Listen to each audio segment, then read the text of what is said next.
derecho a tus oídos.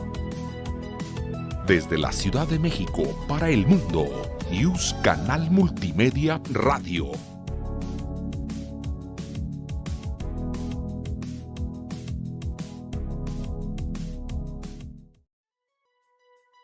News Canal Multimedia, derecho a tus oídos. Desde la Ciudad de México para el mundo, News Canal Multimedia Radio.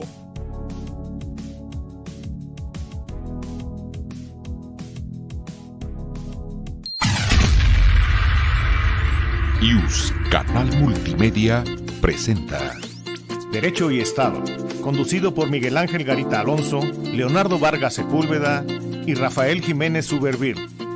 Un programa del Seminario de Teoría General del Estado.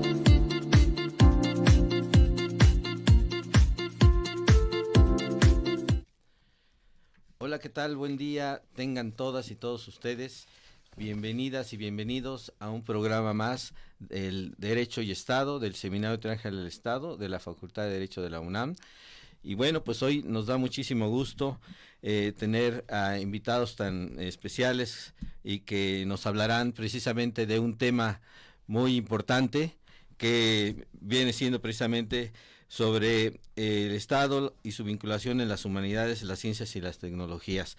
Bueno, pues si nos hacen favor aquí de acompañarnos precisamente el maestro Raimundo Espinosa Hernández, a quien le damos la más cordial bienvenida, y también al maestro José Antonio Ruiz Martínez, bienvenido, a la licenciada Keila Gómez Ruiz, también, a quien le agradecemos que esté aquí con nosotros, al doctor Miguel Ángel Garita Alonso, director del Seminario de Teoría General del Estado, un servidor maestro Rafael Jiménez Subervil, conductores de este programa. Bueno, pues agradecemos a quienes nos hacen favor de seguirnos a través del Facebook Live y redes sociales en este programa, así como a nuestras autoridades, el doctor Raúl Contreras Bustamante, director de la Facultad de Derecho, del doctor Ricardo Rojas Arévalo, secretario general, del doctor Israel Sandoval Jiménez, secretario técnico de los cuerpos colegiados, y a todas las personas que nos hacen favor de seguirnos. Muchísimas gracias. Y bueno, pues antes de dar inicio a este interesante programa, me voy a permitir que comentemos precisamente sobre nuestro maestro Raimundo Espinosa Hernández, quien es titular de la Unidad de Asuntos Jurídicos del CONACYT. Bienvenido. Muchas gracias. Al maestro José Antonio Ruiz Martínez, director de Consulta y Estudios Normativos del CONACYT. Así que, bueno, pues ahora nada más pedirle al doctor Miguel Ángel Garita, nos da favor la bienvenida. Gracias, Rafael. Bueno, pues nuevamente está con nosotros nuestro estimado amigo y profesor también de esta Facultad de Derecho, a Raimundo, y ahora nos acompaña también el compañero Ruiz Martínez. Y tuvimos una plática previa anteriormente cuando, como dicen coloquialmente, cuando se estaba cocinando esta nueva ley, ¿verdad? Y estábamos en este momento en un proceso de debate sobre la ley. Hubo seguramente también parlamento abierto y una serie de consultas que institucionalmente se agotaron y que finalmente pasaron pues propiamente a la discusión y pues ya también a la aprobación. Hoy tenemos ya una nueva ley sobre estos temas tan importantes. Y por supuesto hemos escuchado pues algunos comentarios a favor de esta ley y también hemos escuchado comentarios en contra. Yo creo que esto se va resolviendo en la medida en que el público y sobre todo la comunidad interesada en estos temas pues va teniendo conocimiento y va aclarando sus dudas. Por eso qué bueno que nos acompaña Raimundo, un experto en esta materia, y también el director de normatividad, pues para que se vayan aclarando estos temas. Le comentaba yo a Raimundo que hace algunos días hemos observado ahí en algunos medios de comunicación escrita y también pues a través de medios de comunicación electrónico algunas observaciones a esta ley, pero yo en principio, independientemente de que él haga una referencia, bueno, le quisiéramos saber si tiene alguna parte introductoria, Rafael, a este tema, y si no, pues para darle el uso de la palabra también a nuestros invitados, que de antemano, Raimundo, pues tú sabes que eres una gente que te reconocemos tu capacidad, profesional, como profesor, eres una gente que inspira confianza, ¿verdad? Muchas gracias, doctor. Y por eso nos da mucho gusto que estés nuevamente aquí con nosotros en el programa que pues dirige nuestro director Raúl Contreras Bustamante. Muchas gracias, doctor Garita. Pues sí, como comentábamos precisamente hace un momento, este importante tema como es el análisis, sobre todo la explicación que tiene que ver con la nueva ley general en materia de humanidades, ciencias, tecnologías e innovación, todo lo que, y recién aprobada precisamente el pasado 8 de mayo, como usted bien comenta, doctor Garita, pues ha traído por ahí mucha polémica y creo que es importante que aquí se realicen algunas consideraciones, algunas precisiones, ¿verdad? Y qué mejor que estén aquí con nosotros precisamente el maestro Raimundo Espinosa Hernández y el maestro José Antonio Ruiz Martínez, cediendo la palabra al maestro Raimundo sobre estos comentarios de esta nueva ley. Claro, pues muchas gracias, doctor Garita, Rafael, por la invitación, la oportunidad de venir a su programa y aclarar, dar a conocer el contenido de esta ley y también pues aclarar las dudas que han ido pues apareciendo y que es natural que sucedan, porque bueno, pues es un cambio legislativo muy muy importante. Hay contenidos pues muy novedosos, diferentes de los que veníamos, con los que ya estábamos familiarizados con la ley anterior, y es normal que aparezcan dudas y comentarios. Además, como todo ordenamiento, pues es perfectible, ¿no? Y seguramente pues habrá pues algunos puntos que podemos seguir trabajando, reparando quizás con interpretación, y si no, bueno, pues tendremos también que corregirlos pues por las vías institucionales con las que cuenta el Estado mexicano, ¿no? Entonces, bueno, les agradecemos mucho que nos den esta oportunidad de comentar estos temas.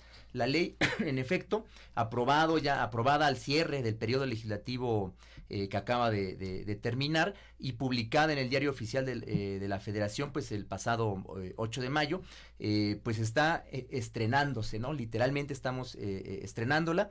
Ya en el CONACYT hemos empezado, pues los primeros cambios internos, ¿no? Que tienen que ver incluso con cuestiones de comunicación y de imagen, pero también estamos ya trabajando pues en la reforma de los diferentes pues instrumentos jurídicos internos con los que cuenta el Consejo Nacional, preparando las nuevas convocatorias, en fin, tenemos mucho trabajo por delante. Esta ley a diferencia de la normativa anterior, pues gira en torno al derecho humano a la ciencia, como lo hemos ya comentado en alguna ocasión previa, y en torno a eso es que se van distribuyendo los diferentes títulos que la componen, ¿no? Sobre esto, bueno, pues en general hay una apreciación positiva sobre la legislación, donde vienen ya los cuestionamientos, entendemos nosotros, pues no es en la parte de principios y de objetivos, sino ya en la parte de cómo llevarlos hacia adelante, ¿no? Y la operación que habrá que darle es donde hay pues dudas de los diferentes actores, y bueno, con todo gusto podemos nosotros comentarlas, ¿no? Claro, muchas gracias. Aquí, Raimundo, una de las dudas, por supuesto, se ha mencionado que esta ley es excluyente. Y bueno, mientras no se excluya a nuestra máxima casa de estudios, pues digo, cada quien defiende, por supuesto, en la aplicación de esta ley, sus intereses.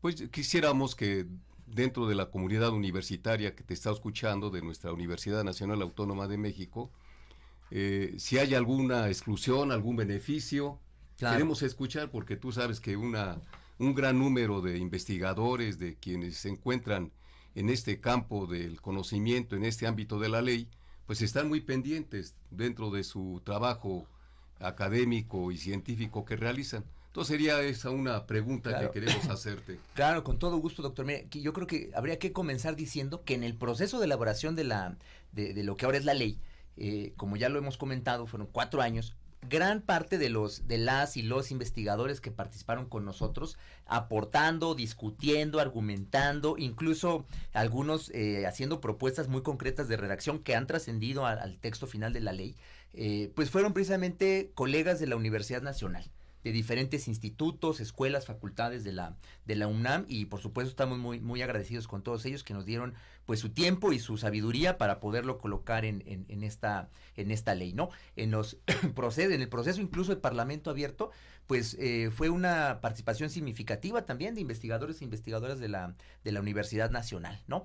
Incluso de parte de la Facultad de Derecho estuvo por ahí nuestra secretaria académica, estuvo por ahí, ella creo Sonia. que la doctora Sonia inauguró incluso el primer parlamento, la primera sesión de Parlamento Abierto, ella fue quien abrió, ¿no? En fin, hubo esta participación. Ya en cuanto a los contenidos, y específicamente en este tema de la exclusión y la relación con la Universidad Nacional, pues es importante que comentemos que, contrario a lo que se ha estado sosteniendo en algunos medios, la ley pues parte de un principio de inclusión.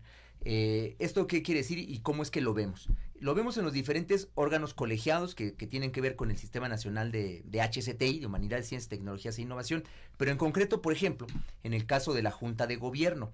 La Junta de Gobierno del Consejo Nacional, pues ya ahora, no solamente, antes eran 6 miembros, con voz y voto del sector pues académico y privado. El día de hoy, según ya la nueva ley, y es algo que apenas va a suceder, pues ya no son 6, son 8, con voz y con voto. Y son representantes del sector académico, del sector privado y del sector social.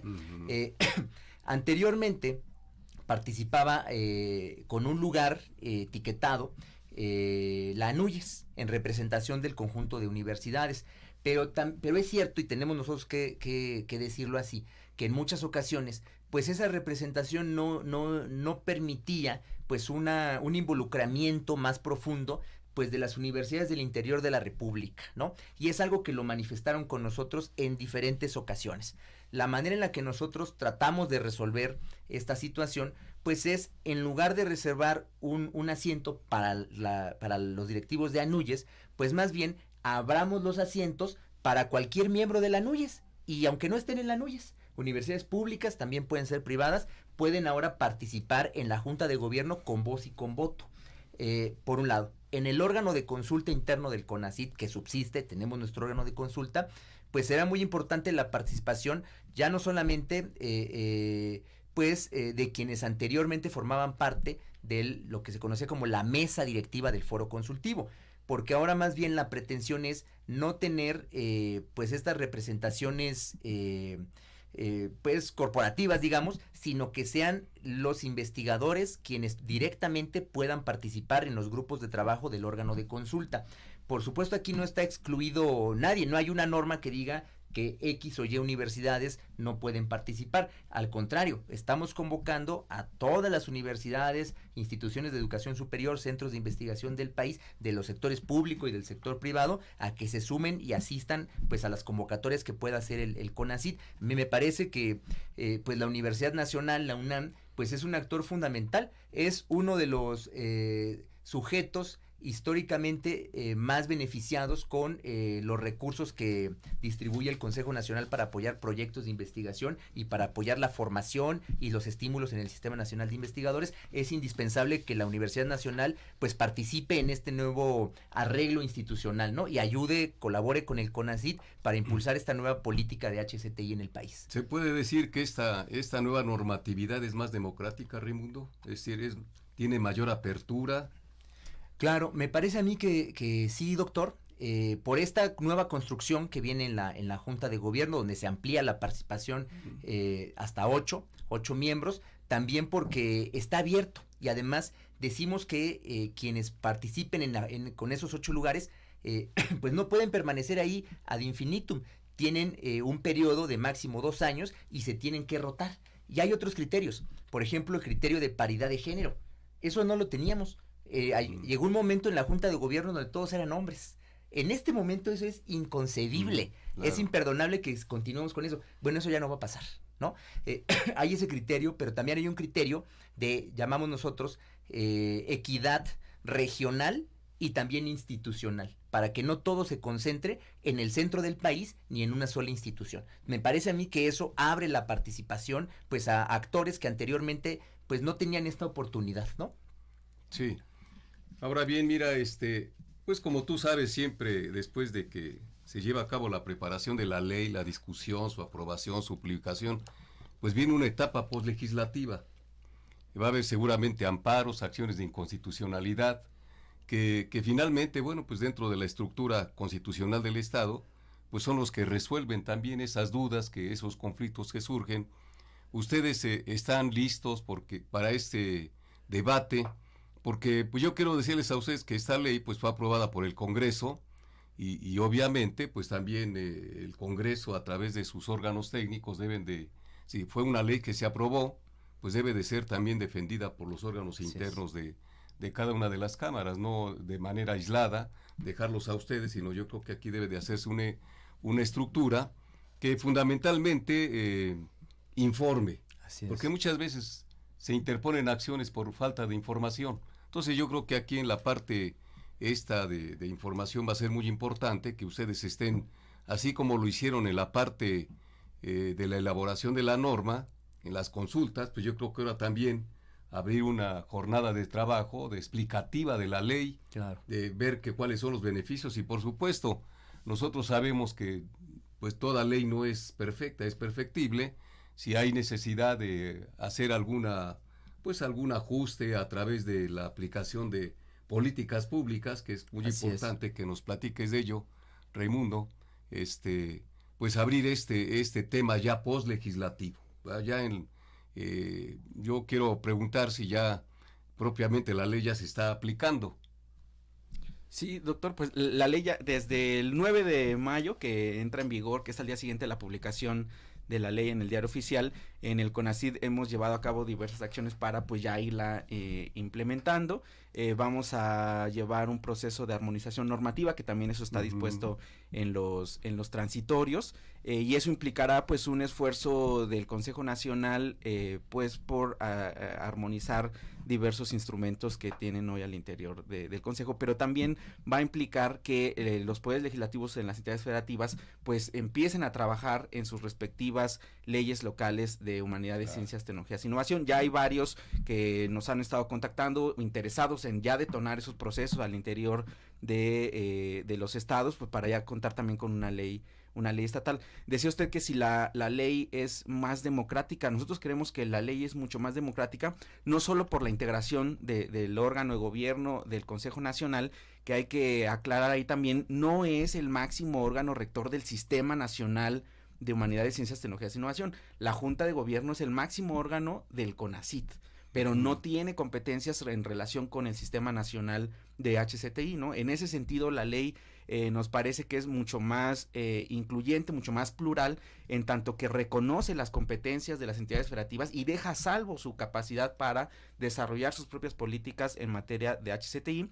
Y lo mismo para las instituciones de educación superior. Las universidades autónomas, por ejemplo, están reconocidas en el artículo 20 de la ley como integrantes del Sistema Nacional de HCTI, ¿no? Entonces, lo que hace la ley es justo reconocer esos ámbitos de competencia. También se reconoce, desde luego, y se regula el ámbito de competencia de la Federación a través del CONACYT, pero deja a salvo los ámbitos de competencia de los otros órdenes de gobierno y también de las propias instituciones de educación superior. Entonces, la ley establece en los artículos 9, 10 y 11 los fines, principios y bases de las políticas públicas que debe seguir todo el Estado mexicano, o sea, incluyendo la Federación, pero también las entidades federativas, los municipios, las instituciones de educación superior. La ley, digamos, toma ya esas decisiones de pues una manera legítima a través del proceso legislativo. Ya no necesitamos un órgano central, que era la propuesta de algunos miembros del sector, que hubiera un órgano que estuviera por encima del CONACYT, incluso lo dicen con esa claridad, que tomara decisiones que el CONACYT solo le correspondería ejecutar, pero no solo el CONACYT, también las entidades federativas, también las universidades, instituciones de educación superior hubieran tenido que ejecutar las decisiones de este órgano central. Nosotros nos parece que esas propuestas sí eran pues de un talante autoritario, de un talante centralista, y nosotros no quisimos eso, ¿no? Nosotros más bien abrimos y dejamos que cada quien en el ámbito de sus competencias tome sus propias decisiones con arreglo a los principios, fines y bases que ahora prevé la Ley General en materia de Humanidades, Ciencias, Tecnologías e Innovación.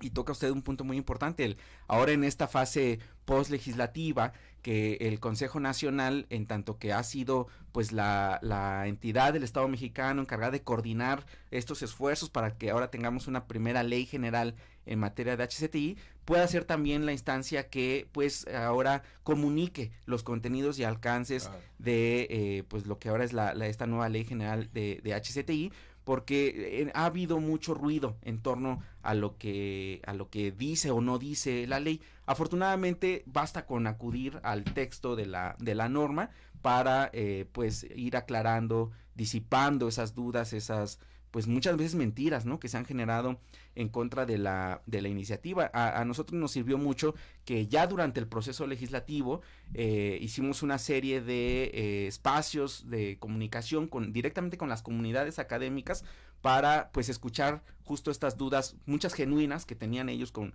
todo este ruido mediático. Claro que se genera ahí una incertidumbre, ¿no? Entonces pudimos aclarar y eso ayudó a que el proceso legislativo pudiera transitar de una manera mucho más fluida, ¿no? Claro. También ahí recalcar que últimamente se ha dicho que fue un proceso fast track. Pues eso es falso. La iniciativa está presentada desde diciembre del año pasado, es más o menos el promedio que se tarda el Poder Legislativo en procesar una iniciativa, sobre todo cuando proviene del Ejecutivo Federal, ¿no? Entonces, sí, estamos hablando de alrededor de 5 meses de trabajo que hubo en el Poder Legislativo, y que me parece a mí que no podríamos hablar entonces de un procedimiento. Sin mencionar, doctor, que ya desde la legislatura pasada también se habían abierto foros de Parlamento abierto, la propia Comisión de Ciencia, Tecnología e Innovación de la Cámara de Diputados, con participación también del Senado, en donde se discutieron estos temas en aquel momento, en la anterior legislatura, y el CONACYT, bueno, pues inició los trabajos hace más de 4 años, abriendo foros, y bueno, pues superamos 150 foros, ¿no?, más todas las demás actividades. Entonces no es una ley que se generó al vapor o en las rodillas, sino que fue madurando en un proceso muy lento, muy complejo, y donde participaron pues nosotros la última aproximación que hicimos, tratando de recuperar los datos de todos estos eventos, pues alrededor de 70,000 personas, organizaciones e instituciones de los sectores público, social y privado interesados en los temas. Entonces no se legisló al vapor, sí, ¿no? Ahora bien, Raimundo, pues como dicen, ya tenemos ley, ¿verdad? Y vemos que hay muchas leyes que vienen bien hechas, pero que por una falta de presupuesto, pues no se pueden materializar adecuadamente. La consulta que les quiero hacer es precisamente si ya dentro de este proceso de aplicación se cuenta con el presupuesto para hacer realidad todos estos beneficios, sobre todo ese derecho humano, claro, del que ustedes hablan, si se va a hacer una realidad, porque si no, al rato resulta que tenemos una ley que está bien hecha o no, ¿verdad?, pero que por falta de presupuesto pues no se puede llevar a cabo las políticas públicas. Muy interesante lo que plantea, doctor. Fíjese que antes teníamos una ley mal hecha, que decía que había que tener el 1% y no tenía el presupuesto, porque ese 1% nunca se cumplió. O sea, era el peor escenario, una mala ley que decía que había que aportar el 1% del Producto Interno Bruto y que nunca lo cumplió. Incumplía su propia norma, ¿no? El escenario del día de hoy es muy diferente, porque la ley ya no contempla el tema del 1%, pero la ley sí contempla esta previsión de que el presupuesto del año subsiguiente pues no puede ser menor que el presupuesto del año previo, ¿no? Primer principio. El segundo es que pues tiene que ser un presupuesto progresivo, en donde está prohibida la regresión. Entonces, bueno, tiene que ir subiendo. Decían algunos, bueno, es que con que den 8 pesos ya sube. Bueno, esa persona, y era un abogado, esa persona pues seguramente pues nunca ha trabajado en la administración pública y no sabe que los aumentos pues no son nunca de 8 pesos. O sea, el ejemplo que él da es un argumento al absurdo que resulta por sí mismo absurdo, ¿no? Entonces, bueno, los aumentos no son nunca de 8 pesos, ¿no? Incluso habría que dar pues algunos datos más concretos. En esta administración, por ejemplo, el Sistema Nacional de Investigadores, pues ha aumentado. Cuando llegamos nosotros, había alrededor de 30,000 miembros, el día de hoy son 43,000 miembros del Sistema Nacional de Investigadores, ¿no? Las becas también han ido aumentando. Todo ese presupuesto, pues es un presupuesto que ya tenía asignado de por sí el CONACYT desde principios desde el año pasado para ejercerlo durante este periodo. No nos ha faltado el presupuesto, no nos va a faltar el presupuesto. Sí, siempre hay problemas del presupuesto y eso pues todos lo sabemos en la administración pública, ¿no? Y hay que ir gestionándolos y hay que ir pues trabajándolos, procesándolos prácticamente todo el año, pero así es siempre en la administración pública. Otro ejemplo, fíjese que en el sexenio anterior, pues fue el momento donde en algún momento hubo más presupuesto para el sector, ¿no? Para el ramo que nos corresponde en ciencia y tecnología, pero también resulta que ese sexenio, los últimos 2 años, fueron 2 años donde no hubo recursos para lo que se conoce como ciencia básica. O sea, todas y todos los investigadores del país se quedaron sin poder realizar sus proyectos de investigación de ciencia básica de los sectores público y privado, a pesar de que en ese sexenio es cuando más presupuesto hubo. Entonces son cuestiones paradójicas que a nosotros nos parece muy importante superar, ¿no? Y que hay que establecer, como lo contempla ahora la nueva ley, pues una manera distinta de poder contar y ejecutar ese presupuesto. El día de hoy, todos los años se han dado apoyos para nuevos proyectos o para continuidad de proyectos. Es más, hay un artículo también en esta ley, en esta nueva ley, que establece como principio y como mandato, pues el que no puede dejar de apoyarse la ciencia básica. Y eso es muy importante, lo mismo que la ciencia con incidencia o los apoyos de becas o el tema del SNI. Esos principios ya están en esta ley, antes no los tuvimos, por eso pasaron estas circunstancias, ¿no? Claro, sí. Bueno, pues realmente un tema muy interesante, muy importante, como precisamente que comentamos sobre el Estado y su vinculación con las humanidades, las ciencias y las tecnologías. Y ha despertado mucho interés precisamente en nuestras redes, en las comunidades precisamente que siguen este programa. Y por ahí precisamente agradecerles que estén conectados y que por ahí externen sus preguntas también. Aquí a quien nos hace el favor de acompañarnos. Y bueno, manda saludos Luke Boss, Juan Carlos Hernández. Comenta, buenos días a todos los panelistas, ¿cuál es el rol del CONACYT en el impulso de las humanidades, las ciencias y las tecnologías en México? Laura Martínez, se dice mucho hoy en día que CONACYT no sirve, quisiera saber cuáles son las principales políticas o programas implementados por el CONACYT para promover la investigación y desarrollo de estas áreas. Agradezco su atención, maestro Ray, comenta Laura Martínez. Bueno, también está Rod Precise, Gerardo Romero también comentando, Pedro López menciona, con todos estos temas recientes, ¿creen que la desaparición del CONACYT tendría un impacto negativo en la investigación y el desarrollo científico en el país? Ana Rodríguez, ¿qué medidas cree que se podrían tomar para fortalecer y mejorar la gestión del CONACYT en lugar de desaparecerlo? Importantes temas, ¿no? Y bueno, pues hay que comentar precisamente a nuestro público que nos hace favor de seguirnos, que bueno, pues nosotros sabíamos que existía el Consejo Nacional de Ciencia y Tecnología. Hoy con esta nueva ley es el Consejo Nacional de Humanidades, Ciencias y Tecnologías, con la cual pues nos vamos a ir familiarizando. Prácticamente es la parte de las humanidades, el derecho humano precisamente a la ciencia, lo que se está implementando en esta nueva ley. Y bueno, pues quisiera pedirle al maestro Raimundo Espinosa si nos hace favor de comentarnos sobre estas preguntas que de alguna manera tiene, o también pues a nuestro maestro José Antonio Ruiz Martínez. Yo creo que sería interesante comentar esto de si desapareció el CONACYT, claro, y cuál es el rol del CONACYT según la nueva ley, ¿no? Claro que sí. Bueno, esta ha sido justo una de las mentiras que ha difundido y nosotros sí hemos identificado, porque acá están los comentarios en redes sociales, la Academia de Ciencias de Morelos, ¿no? O sea, dicen ellos, sí desaparece CONACYT, se va a crear otra institución. Bueno, hablan desde un desconocimiento el marco jurídico, la administración pública federal, ¿no? En este caso, lo que plantea la ley general es una continuidad institucional y se advierte muy claramente de la lectura de los transitorios. Las mismas obligaciones que tenía CONACYT sin H, las tiene ahora CONACYT con H, los mismos nombramientos siguen teniendo vigencia, la misma normativa sigue teniendo vigencia, en tanto que no se oponga a la nueva ley general en materia de HCTI. Entonces, pues no estamos hablando de una la desaparición de un organismo y la creación de un organismo nuevo. Si eso hubiera pasado, estaríamos en un proceso de desincorporación del CONACYT, del régimen de las entidades paraestatales, pero no es así.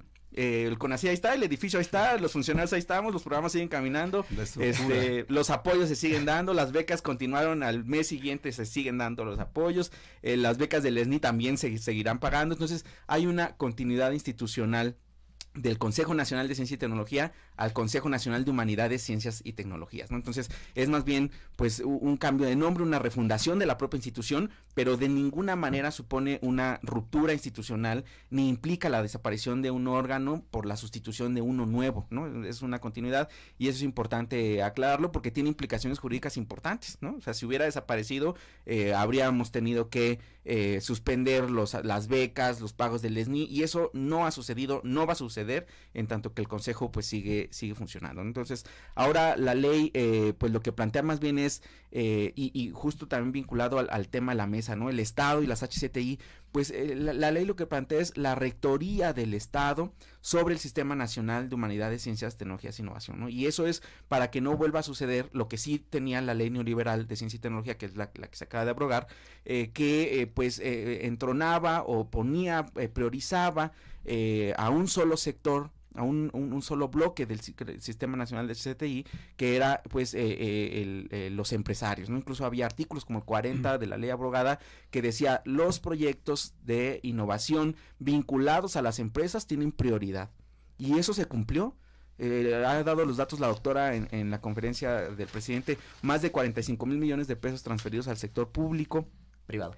Al sector privado. 2017-2018 no hay proyectos apoyados de ciencia básica y de frontera, pero sí había en esos años, durante todo ese periodo, apoyo para los proyectos de las empresas, ¿no? Entonces ahí el Estado pues dejó que el sistema perdió la rectoría del sistema y dejó de apoyar, de orientar la investigación a pues los grandes problemas nacionales o a la propia investigación básica y de frontera, ¿no? Entonces ahora lo que hace la ley pues es recobrar ese carácter público, asegurar la rectoría del Estado, de todos los que integramos el Estado mexicano en relación con el Sistema Nacional de HCTI.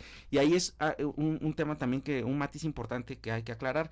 La ley es en materia de HCTI, es decir, regula políticas orientadas a HCTI, pero no regula la investigación, no regula el desarrollo tecnológico ni la innovación. En ese sentido, pues no hay forma de que la ley violente o vulnere la libertad académica, la libertad de cátedra, la libertad de investigación, porque lo único que hace pues es establecer las reglas, las bases a partir de las cuales las autoridades pues tienen que diseñar, ejecutar, evaluar sus propias políticas de HCTI. Entonces en esa lógica se encuentra ahora el Consejo Nacional de Humanidades, Ciencias, Tecnologías e Innovación. Se fortalece como la autoridad de la federación encargada de formular y conducir la política nacional en materia de humanidades, ciencias, tecnologías e innovación. Se fortalece también como la coordinadora del sector. Eso también es algo que hay que, me parece un tema interesante, incluso de estudio, ¿no? Derivado de la ley general. El Consejo Nacional de Humanidades, Ciencias y Tecnologías es la única entidad paraestatal que coordina un sector de la administración pública, ¿no? Eso usualmente está reservado para las secretarías de Estado, para las dependencias. En el caso de CONACYT también funge como coordinador de sector. Y por eso al aprobarse la nueva ley se modifica también la Ley de Planeación y la Ley Federal de Entidades Paraestatales para ya reconocer explícitamente, expresamente, que el Consejo tiene también estas atribuciones de coordinador de sector. Entonces, por eso el Consejo coordina la integración del programa especial, por ejemplo, de Humanidades, Ciencias, Tecnologías e Innovación, que igual son prerrogativas que en principio están reservadas para las secretarías de Estado. Ahora también el Consejo entra a esa función en tanto que es cabeza del sector de HCTI, ¿no? Muchas gracias, maestro José Antonio Ruiz Martínez, por estas precisiones y sobre todo por la comunidad que nos sigue precisamente en las redes sociales, ¿no? Que tengan un poquito más claro. Y bueno, también pues nos da muchísimo gusto, como habíamos comentado, que esté aquí con nosotros la licenciada Keila Gómez Ruiz, a quien quisiéramos nada más pedirle algún comentario precisamente sobre esta nueva ley. Sobre todo de equidad y género, ¿cómo observa ella desde su Ay, pues claro, perspectiva, verdad? Claro que sí, doctor. ya se reconocen principios justo en las políticas públicas en materia de HCTI, la equidad y la igualdad, y también hay un artículo en donde se busca erradicar todo tipo de violencia en contra de la mujer, sobre todo la mujer que está en la ciencia, ¿no? Creo que también un punto importante que me gustaría aquí mencionar y que sobre todo es de interés de la comunidad académica, justo es lo que más o menos comentaba el maestro José Antonio sobre la libertad de investigación y, bueno, de cátedra, que dicen que se violenta, ¿no? Muchos medios han afirmado que se violenta este tipo de libertades, pero la realidad es que no. En la ley se contempla la creación de una agenda nacional, justo que contempla las líneas de acción en relación con la investigación y bueno, los problemas nacionales que hay que atender con la ciencia y la tecnología y la innovación, ¿no? Es por ello que dicen que se violenta este tipo de libertad, pero en realidad esta agenda nacional únicamente es un referente para las autoridades. No es obligatoria para las y los investigadores y por ese motivo no se violenta en ninguna manera su actividad científica. Entonces también yo creo que es importante aclarar este tema porque pues sobre todo la comunidad académica es algo que ha manifestado, ¿no?, su preocupación en este sentido. Y ahí es importante decir, la ley anterior pues no contemplaba ninguna garantía para la libertad de investigación, la libertad de cátedra y otras relacionadas como la libertad de expresión de los investigadores al interior de sus instituciones.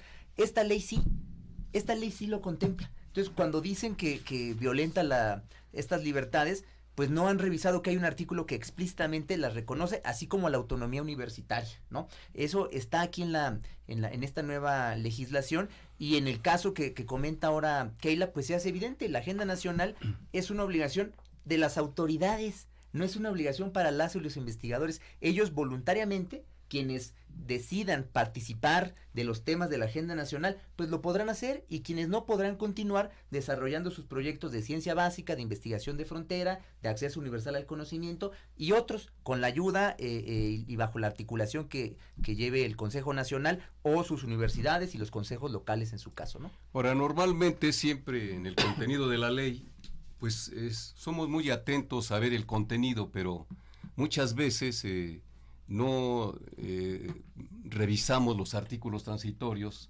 que nos orientan a cómo se materializa, cómo se va a aplicar esa ley. ¿Qué nos pueden platicar ustedes, comentar respecto a esos artículos transitorios? Sí, doctor, pues justo como decía, al leer los transitorios uno de los temas que se aclaran es el tema de la continuidad institucional del CONACYT, ¿no? O sea, el CONACYT no desaparece, y eso pues habría que reiterarlo muchas veces porque empezó a circular esa mentira desde que se presentó la iniciativa en diciembre de 2022, ¿no? Y decían, va a desaparecer CONACYT, van a desaparecer los centros públicos, y dejó de replicarse. Cuando nosotros empezamos a salir a decir, no es cierto, ahí está, incluso hay un título, hay artículos, tal, dejó de replicarse esa noticia, ¿no? Y ahora que vuelve a aprobarse la ley, pues vuelven otra vez a cargar con ese tema. Entonces, creo que sí es importante pues reiterarlo todas las veces que podamos, porque eso da certeza a la comunidad de becarios, ¿no? Había algunos becarios que llegaron a preocuparse, no la mayoría, porque afortunadamente los becarios son una comunidad crítica, en tanto que están pues en posgrados de investigación, están acostumbrados a consultar las fuentes directas.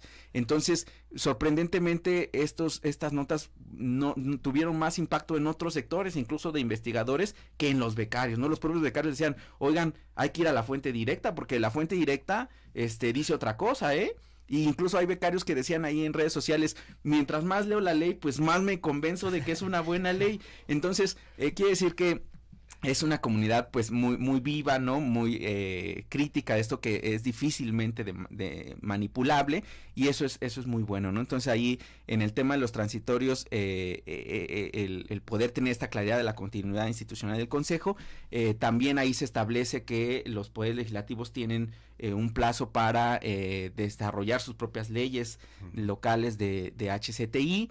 En los transitorios pues se deja también a salvo pues que los procesos que venían caminando conforme al marco anterior pues tendrán que seguir en esa misma dinámica, ¿no?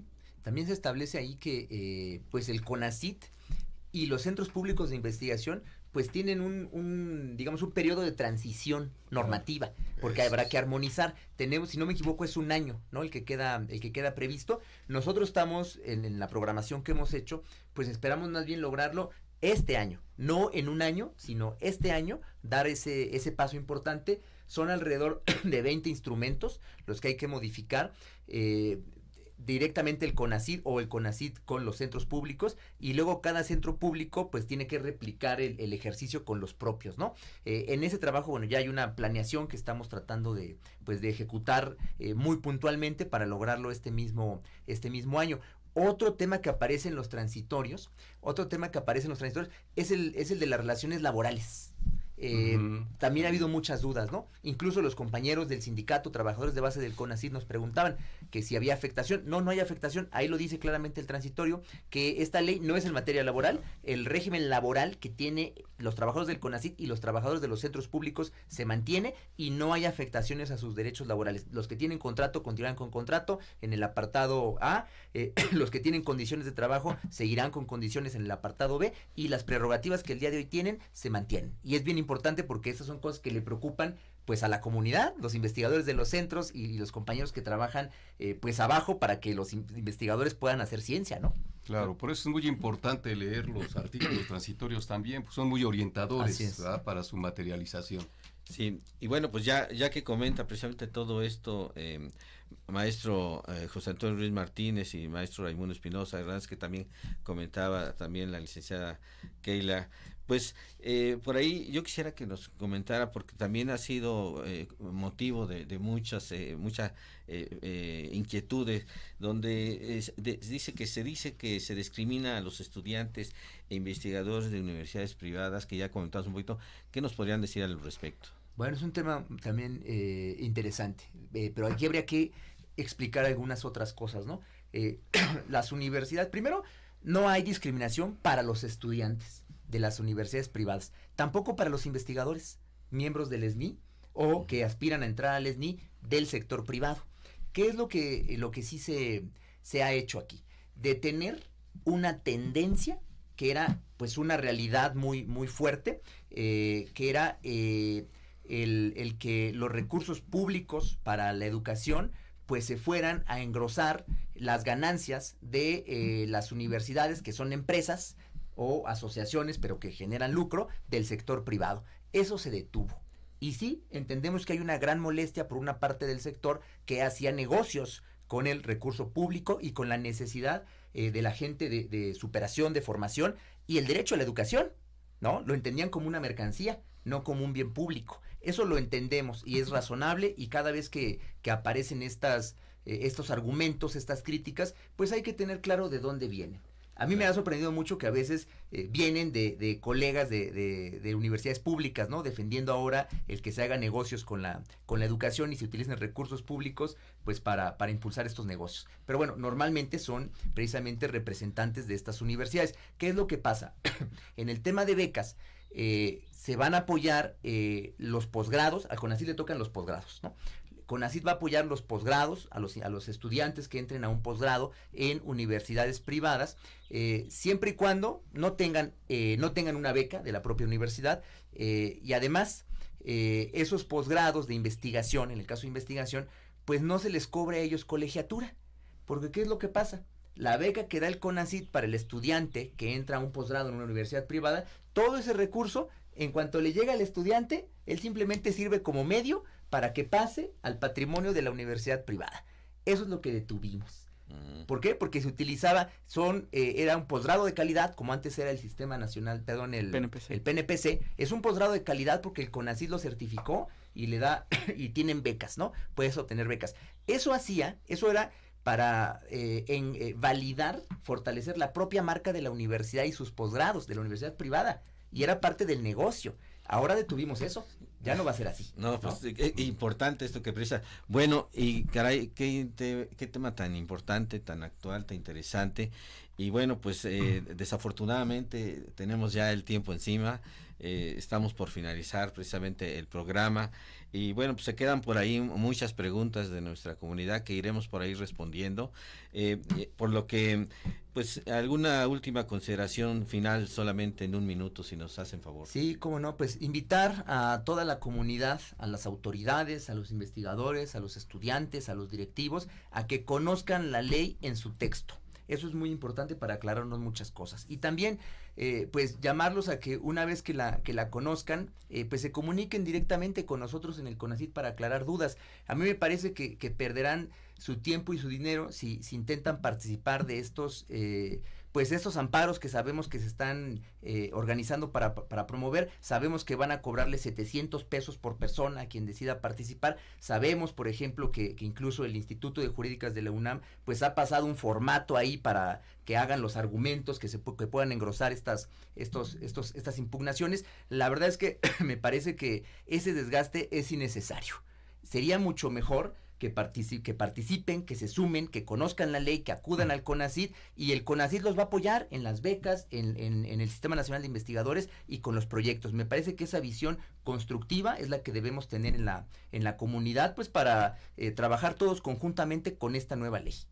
Muchas gracias, maestro Raimundo Espinosa. Doctor Garita, último consejo. En principio, agradecerles que nos den prioridad para la explicación del contenido de esta ley, Raimundo. Nos sentimos muy satisfechos, te agradece el director. Obviamente esto no termina, tendremos que seguir informando y por supuesto, si en el caso de que llegue a haber algunas inquietudes dentro de la comunidad universitaria, pues con esa apertura que ustedes están estableciendo, pues se la haremos llegar, ya sea para que ustedes los atiendan de manera directa o reciban ustedes algún escrito, pero conocemos de ti, Raimundo, esa gran apertura que siempre has tenido y esa gran atención que le das a tu universidad. Muchas gracias, doctor. Muchas gracias. Bueno, pues agradecemos a quienes nos hacen favor de seguirnos en este programa Derecho y Estado.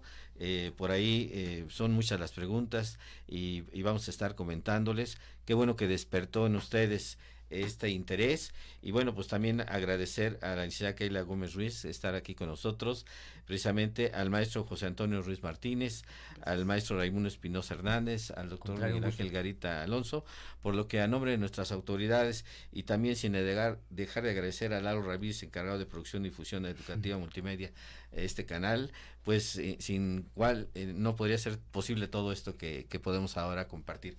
Muchísimas gracias a todos ustedes, muchas gracias y hasta el próximo programa. Muy amables. La Facultad de Derecho agradece a quienes realizaron este programa, conductores, invitados y productores, quienes participan de manera honoraria. En News, Canal Multimedia, Derecho a tus oídos.